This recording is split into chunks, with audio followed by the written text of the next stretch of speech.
할렐루야. 우리 이제 하나님 말씀을 같이 보도록 하겠습니다. 마가복음 1장 35절부터 39절까지 말씀입니다. 마가복음 1장 35절부터 39절까지 말씀입니다.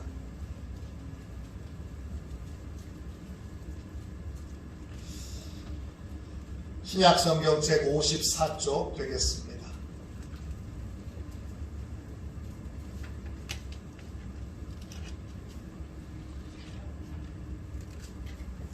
마가복음 1장 35절부터 39절까지 우리 한 절씩 교독하고 우리 마지막 절은 같이 읽도록 하겠습니다. 35절입니다. 새벽 아직도 밝기 전에 예수께서 일어나 나가 한적한 곳으로 가사 거기서 기도하시더니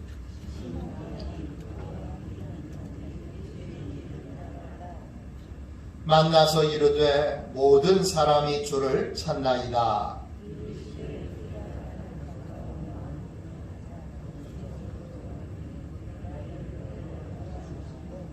같이 읽습니다. 이에 온 갈릴리에 다니시며 그들의 여러 회당에서 전도하시고 또 귀신들을 내쫓으시더라. 아멘. 할렐루야. 이제 다 편안하게 저를 보십시오. 네, 한 주간 동안 잘 지내셨지요? 네, 사랑하고 축복합니다. 자, 이제 다 저를 보십시오. 예수님의 새벽기도, 예수님의 새벽기도, 이런 제목으로 같이 말씀을 나누겠습니다. 오늘 읽은 말씀에 보면 예수님께서 기도를 하십니다. 전날 병자와 귀신 들린 자를 고쳐주시느라 무척 피곤하실 텐데 새벽동이 트기도 전에 자리에서 일어나십니다. 그리고 집안에 계시지 않고 밖으로 나가십니다. 그리고 아무도 없는 한적한 곳에 가셔서 기도를 하십니다. 예수님께서 새벽 기도를 드리십니다. 능력 많으신 예수님께서도 기도하셨습니다. 기도는 연약한 우리에게만 필요한 것이 아닙니다. 능력 많으신 예수님도 많은 능력을 가지고 계시지만 기도하셨습니다. 왜 기도하셨을까요? 기도는 모든 사람에게 반드시 필요하기 때문입니다. 기도 없이는 이루어질 수 없는 일이 있습니다. 반드시 기도해야만 이루어지는 일들이 있습니다. 그래서 기도해야 합니다. 마가복음 9장에 보면 귀신 들린 아들을 고쳐달라고 한 아버지가 제자들을 찾아옵니다. 제자들이 그 귀신 들린 아들을 고치지 못합니다. 예수님이 오셔서야 비로소 예수님이 그 귀신 들린 아들의 병을, 귀신 들린 것을 쫓아내 치료해 주십니다. 제자들은 왜 자신들은 귀신 들린 아이를 고치지 못했는지 예수님께 묻습니다. 그때 예수님이 이렇게 대답하십니다. 마가복음 9장 29절입니다. 기도 외에는 다른 곳으로는 이런 종류가 나갈 수 없느니라.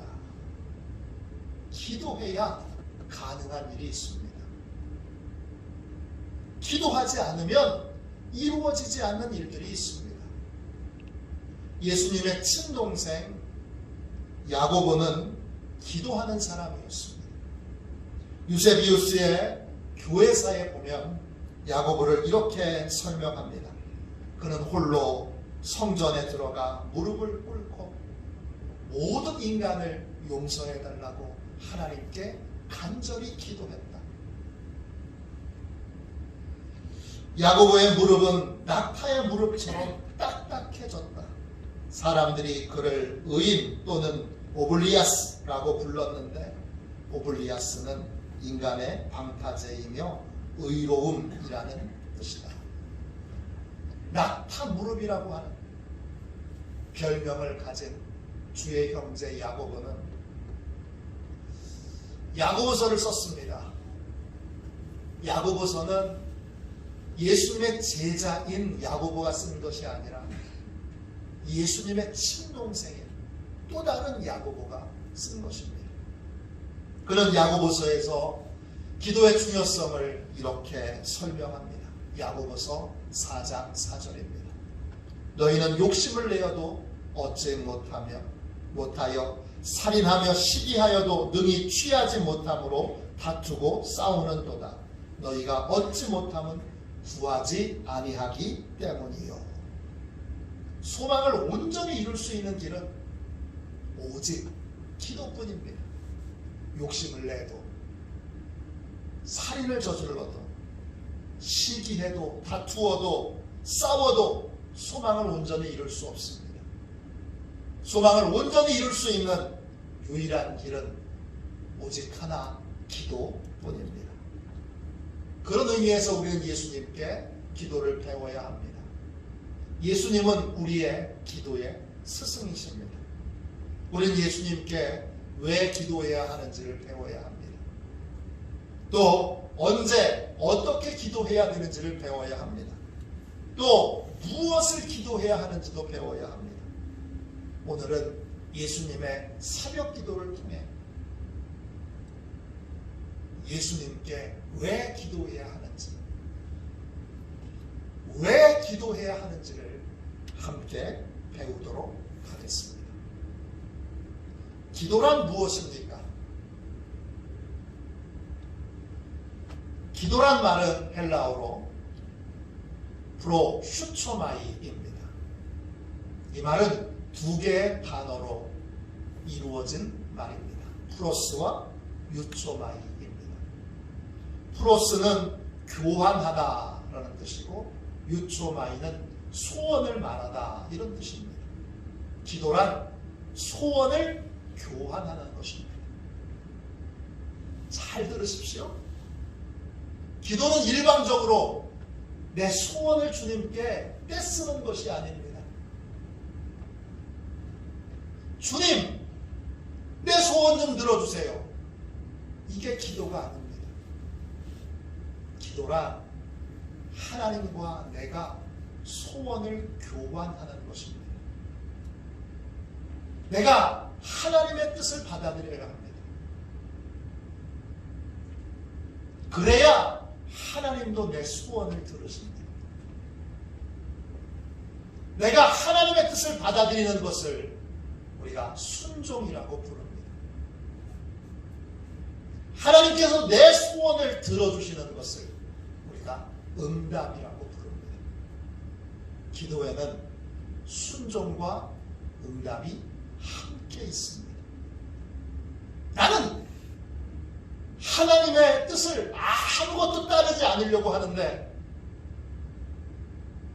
나는 부담스러워요 하나님. 그러면서 하나님의 뜻은 그 어떤 것도 순종하지 않으려고 하는데, 하나님 내 소원 좀 들어주세요. 이런 식의 기도는 응답되지 않습니다. 이건 기도가 아니기 때문입니다. 기도는 반드시 하나님의 뜻에 대한 순종이 여러분 먼저 이루어져야 합니다. 순종 없이는 참된 응답도 없습니다. 기도에는 반드시 순종이 있어야 합니다. 그래야 분명한 하나님의 응답이 있습니다. 왜 기도해야 합니까?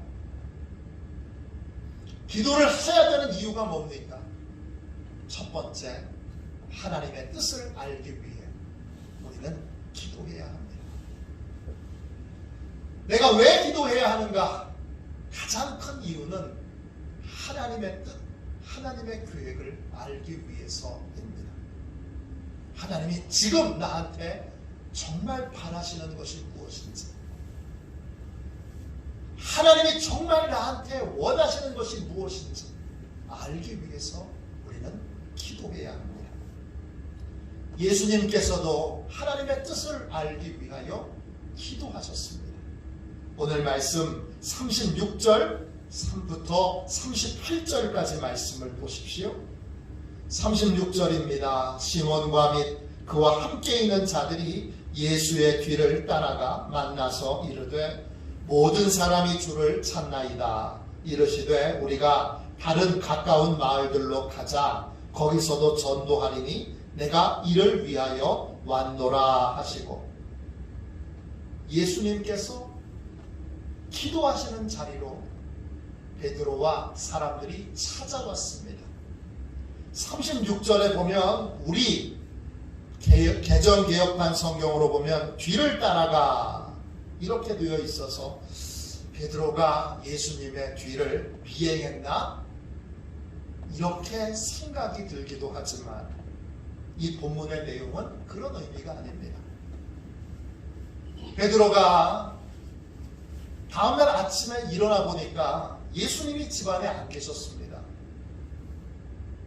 그래서 베드로가 예수님이 어디 계신가 찾으러 다녔던 것입니다. 세번역 성경에도 그렇게 번역되어 있습니다. 그때에 시몬과 그의 일행이 예수를 찾아 나섰다. 베드로와 사람들이 왜 예수님을 찾아 나섰습니까? 어젯밤에 예수님께서 밤늦도록 많은 병자들과 많은 귀신 들린 사람들을 고쳐주셨습니다. 그 소문을 듣고 새벽부터 누가 찾아왔을까요? 사람들이 찾아왔습니다. 베드로의 집 문을 두드렸습니다. 그리고 사람들이 집 안으로 쏟아져 들어왔을 것입니다. 그들은 모두가 다 예수님께서 내 병도 좀 고쳐주시고 이 사람의 귀신 들린 것도 주님이 좀 고쳐주시도록 그렇게 사람들을 데리고 찾아왔을 것입니다. 베드로가 일어나서 예수님의 방문을 조심스럽게 노크했을 것입니다. 똑똑똑. 노크를 여러 번 해도 인기척이 없습니다. 조심스럽게 방문을 열어보니까 예수님이 안 계십니다. 그때부터 베드로와 사람들이 예수님을 찾아 나선 것입니다. 밖으로 나가서 예수님을 열심히 찾다가 드디어 예수님을 만나게 되었습니다. 베드로가 사람들이 예수님을 찾는다고 그렇게 말을 합니다. 그런데 예수님께서 뭐라고 말씀하십니까? 여러분 38절을 다시 보세요. 우리가 다른 가까운 마을로 가자. 거기서도 전도하리니 내가 이를 위하여 왔노라 하시고 그랬습니다. 지금 베드로는 사람들이 막 찾습니다. 주님 빨리 그 사람들에게로 가야 합니다. 이렇게 말하고 있는데 예수님은 다른 마을로 가자고 말씀하십니다. 다른이라는 말은 헬라어로 알라초텐입니다. 뜻은 다른 길, 다른 방법, 다른 주소 이런 뜻입니다. 베드로와 사람들이 요구하는 길이 있습니다. 그런데 예수님은 그들이 요구하는 것과 다른 길을 걸어가기로 결정을 하셨습니다. 언제 결정하셨습니까? 기도하는 시간에. 왜 다른 길을 가기로 결정하셨습니까? 하나님의 뜻을 듣고 하나님의 뜻에 따라 그렇게 결정하셨던 것입니다. 왜 기도해야 합니까? 사람의 요구에 따라 살지 않고 하나님의 뜻대로 살기 위하여 나를 향한 하나님의 뜻, 나를 향한 하나님의 계획을 바르게 알기 위하여 기도해야 합니다. 나를 향한 하나님의 계획, 나를 향한 하나님의 뜻을 알려달라고 부르짖어 기도해야 합니다. 둘째, 왜 기도해야 합니까? 하나님의 뜻에 순종하기 위해 기도해야 합니다. 하나님께서 왜 예수님에게 하나님의 뜻과 계획을 알려주셨습니까? 예수님께서 순종할 준비가 되어 있었기 때문입니다. 많은 분들이 기도해도 하나님의 뜻을 알 수 없어요. 기도해도 하나님이 아무런 말씀도 하지 않으세요. 그렇게 말합니다. 왜? 기도해도 하나님이 하나님의 뜻을, 하나님의 계획을 알려주지 않으실까요? 이유는 간단합니다. 우리가 순종할 준비가 되어 있지 않기 때문입니다. 하나님이 아무리 하나님의 뜻과 계획을 알려주셔도 그 계획과 뜻에 따라 순종할 준비가 되어 있지 않기 때문입니다. 하나님의 뜻과 계획을 알려면 하나님이 무슨 말씀을 하시든지 순종하기로 결단해야 합니다. 또 동시에 이미 알고 있는 하나님의 뜻에 먼저 순종해야 합니다.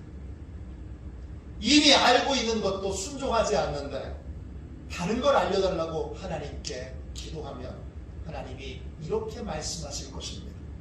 이미 알고 있는 것부터 순종해라.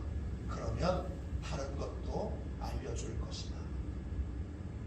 어느 목사님의 간증입니다.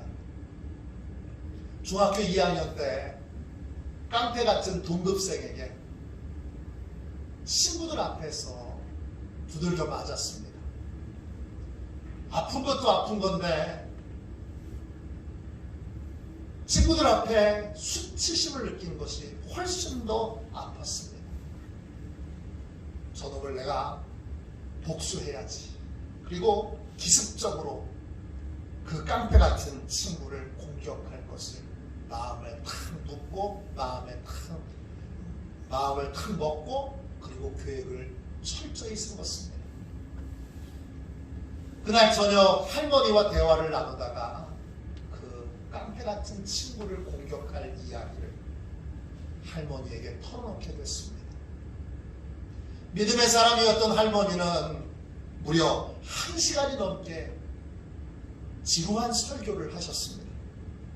핵심은 깡패 같은 친구가 내게 행한 대로 반응하지 말고 하나님이 너한테 원하시는 대로 그렇게 행하라는 것입니다. 깡패 같은 친구가 내게 행한 건 신경 쓸 필요가 없고 중요한 건 하나님이시고 하나님이 내게 상을 주시도록 하나님의 뜻대로 반응하고 하나님의 뜻대로 행해야 한다는 것입니다. 이 목사님은 할머니의 거듭된 설득과 설득으로 결국 복수를 포기하게 됐습니다. 그리고 하나님께 기도했더니 하나님이 그 친구를 불쌍히 여기라고 하십니다. 그래서 불쌍히 여겨 잘 대해주었습니다. 물론 깡패 같은 그 친구는 이 목사님이 그 친구에게 베풀어준 용서, 사랑, 친절을 조금도 신경 쓰지 않습니다. 조금도 반성하거나 달라지는 것이 없습니다.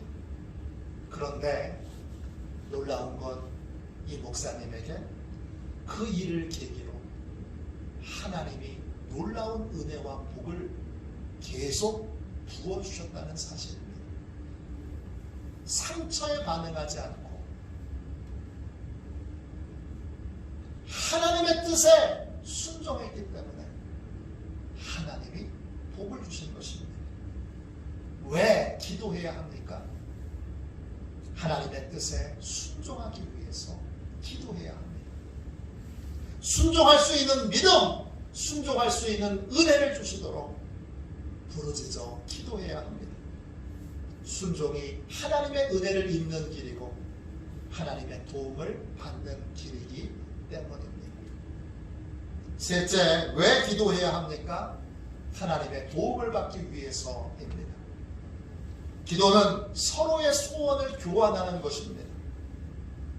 내가 하나님의 뜻을 깨달았을 때 나는 반드시 그 뜻에 순종해야 합니다. 그러면 하나님께서도 내가 걱정하는 바, 내가 할 수 없는 것, 나의 문제를 맡아 해결해 주십니다. 예수님은 이 기도의 원리를 이렇게 설명해 주셨습니다. 마태복음 6장 33절입니다. 너희는 먼저 그의 나라와 그의 의를 구하라. 그리하면 이 모든 것을 너희에게 더하시리라. 내가 하나님의 뜻을 깨닫고 그 뜻이 이루어지도록 그 뜻을 추구하는 삶을 살면 하나님께서 내게 필요한 모든 것들을 공급해 주시고 책임져 주신다는 것입니다. 왜 기도해야 합니까? 하나님의 뜻에 순종함으로 하나님의 도움을 받기 위해서입니다. 우리나라에 11명의 아이를 입양해서 키우고 계신 분이 있습니다. 우리나라에서 입양을 가장 많이 한 가정입니다. 목사님 가정이신데 강릉 아산병원 원목이신 김상훈 목사님과 윤정희 사모님이십니다. 강희교 목사님과 사모님이십니다. 김상훈 목사님은 늦게 신학대학에 입학해서 목사님이 되신 분입니다. 목사님이 되시기 전에 직업은 토목기사였습니다. 윤정희 사모님께서 책을 쓰셨는데 간증집입니다. 책 제목이 하나님 I love you입니다. 이 책에 보면 남편이 토목기사 시절에 있었던 이야기를 간증하고 있습니다. 남편이 토목기사 1급 자격증을 가지고 프리랜서로 일을 할 때 천안요금소 확장 공사를 맡게 됐습니다. 이 일은 다른 건설회사가 공사를 하다가 부도를 냈습니다. 그래서 공사가 중단된 상태였는데 이 공사를 맡기에는 위험 부담이 컸습니다. 먼저 지급해야 될, 선지급해야 될 돈의 액수가 상당히 컸습니다. 그래도 공사를 맡아서 공사를 진행했는데 불행하게도 공사가 진행되면서 함께 일하던 건설 회사들이 줄줄이 부도가 났습니다. 결국 남편은 도로공사에서 받아야 될 공사대금과 자재비 등 해서 10억 원의 어마어마하게 큰 돈을 법원에 가압류 당했습니다. 그때 그 시절에 사방이 다 막혀 있었습니다. 남편과 윤정희 씨가 할 수 있는 건 기도밖에 없었습니다. 돈이 없어서 걸어 다녀야 했습니다. 쌀이 없어서 일주일 동안 굶어야 했습니다. 가끔 친구들을 만나서 바깥에서 밥을 먹게 되면 이런 생각을 했습니다. 지금 먹고 나면 언제 이 쌀밥을 또 다시 볼 수 있을까? 지금 먹고 나면 언제 이 쌀밥을 다시 볼 수 있을까? 3개월 동안 정말 돈 한 푼 없이 지내야 했습니다. 철저히 고립된 채 두 사람은 하나님께 부르짖어 기도해야만 했습니다. 두 사람에게 유일한 소망은 주일이 오는 겁니다. 주일에는 예배가 끝나면 점심 식사를 교회에서 먹을 수 있었습니다. 주일에 점심 식사를 먹을 때는 최후의 만찬처럼 정말 정성껏 먹었습니다. 한 번은 배가 정말 너무 고파서 교회 끝까지 남아서 쌀을 좀 훔쳐가려고 비닐봉지를 펼쳤다가 갑자기 눈물이 쏟아져서 결국 훔치지 못하고 빈 비닐봉지를 들고 성전에 들어가서 하나님 아버지를 외치면서 통곡하며 울었습니다. 그때 이 두 분이 섬기던 교회는 작은 지하상가에 있던 개척교회였습니다. 어느 날 이 윤정희 씨가 목사님의 어려운 사정을 듣게 됐습니다. 당시 목사님의 사례비가 30만 원이었는데 고등학교 아들, 중학교 딸을 키우고 있었습니다. 늘 생활비가 부족하기에 목사님이 신용카드를 여러 개를 돌려막기를 하면서 지내고 있었습니다. 그러는 사이 이자가 계속 불어서 이자가 500만 원이나 그렇게 연체된 상태였습니다. 그 소식을 듣고 새벽에 교회에 나가서 부르짖어 기도하는데 자신의 처지도 어려운데 하나님이 이상하게 목사님의 가정을 위해서 기도하도록 울부짖도록 그렇게 기도를 시키십니다. 그렇게 울부짖어 며칠을 기도하던 어느 날 갑자기 친구에게서 전화가 걸려왔습니다.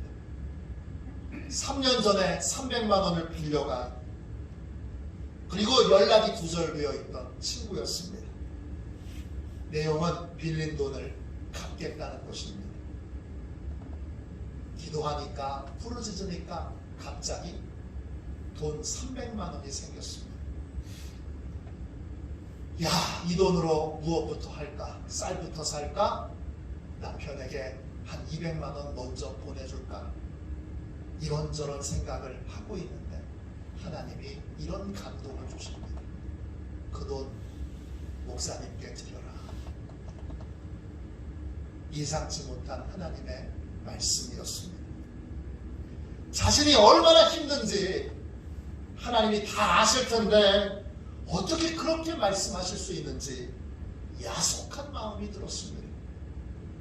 그러나 결국 씨름하다가 하나님의 말씀에 순종하게 됩니다. 교회에 가서 담배상에 300만 원을 조용히 내려놓고 집으로 돌아옵니다. 집으로 돌아오는 길에 하염없이 울었습니다. 서러워서 울었고 답답해서 울었고 이런 괴로운 생활을 도대체 언제까지 더 해야 되는가? 힘들고 슬퍼서 울었습니다. 집에 돌아와 보니 남편이 집에 먼저 와 있습니다. 남편은 상기된 얼굴로 이렇게 말했습니다. 여보, 오늘 법원에서 승소 판결 받았어. 압류됐던 공사비 다 받았고 밀린 자재값, 외상값, 인건비 다 정리하고 오는 길이에요. 여보, 정말 고생 많았어요. 여기 1억이에요. 뭐라고요? 윤정희 씨는 남편의 말을 듣고 그대로 바닥에 펄썩 주저앉았습니다. 하나님의 말씀에 순종하여 어렵게 300만 원을 드렸더니 하나님께서 내 모든 문제를 해결해 주셨네. 감격의 눈물을 흘렸습니다. 일제감정기에 있었던 일입니다. 어떤 성도가 류마티스 관절염으로 고생하고 있었습니다. 당시 일제가 신사참배를 강요하고 있던 때였습니다.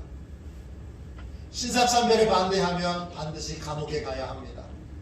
이분은 신사참배 문제로 하나님께 매달려 기도를 드렸습니다.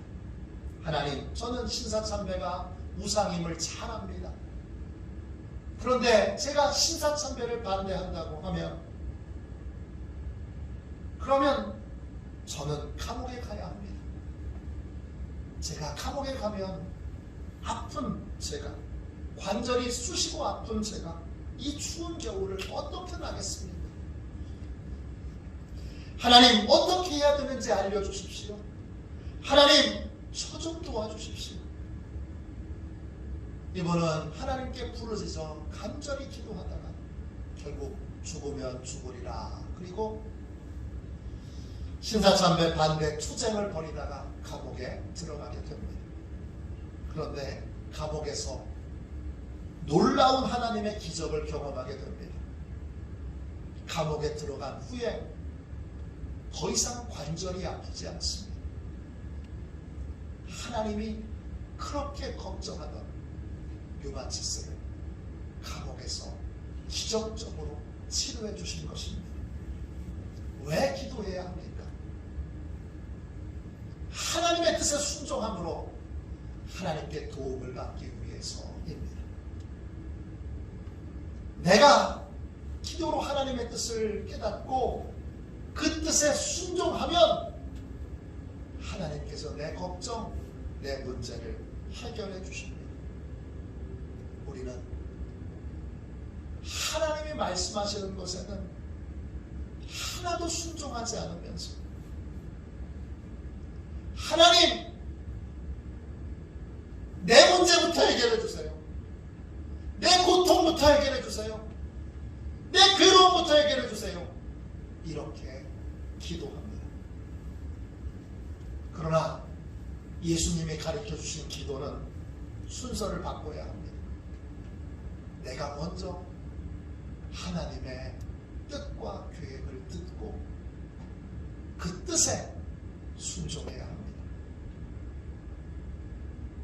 그러면 놀라운 하나님의 은혜와 기도 응답을 경험할 수 있습니다. 하나님이 왜 우리에게 하나님의 뜻과 계획을 알려주십니까? 그 뜻대로 순종해야 진짜 하나님의 도움을 받을 수 있기 때문입니다. 하나님과 분리되어 내 소원만 아뢰는 건 예수님이 가르쳐주신 기도가 아닙니다. 진짜 기도는 소원을 교환하는 것입니다. 내가 하나님의 뜻을 듣고 순종할 때 하나님께서도 나의 소원에 풍성하게 응답해 주십니다. 풍성한 하나님의 응답을 받길 원한다면 먼저 하나님의 뜻을 또 하나님의 계획을 알려달라고 부르짖어 기도해야 합니다. 하나님의 뜻과 계획을 알았다면 전심으로 순종할 수 있도록 부르짖어 기도해야 합니다. 그러면 삶 속에 놀라운 하나님의 도움을, 기도 응답을 경험하게 될 것입니다. 이것이 예수님이 가르쳐 주신 기도하는 삶입니다. 이 기도하는 삶으로 놀라운 하나님의 은혜를 체험하는 저와 여러분이 되시기를 주님의 이름으로 축원합니다. 축원합니다. 우리 기도할 수 있는데 우리 함께 찬양하고 이제는 하나님의 뜻대로 예수님이 가르쳐 주신 대로 그렇게 기도하는 삶을 살기로 우리 함께 결단하는 기도를 드립시다.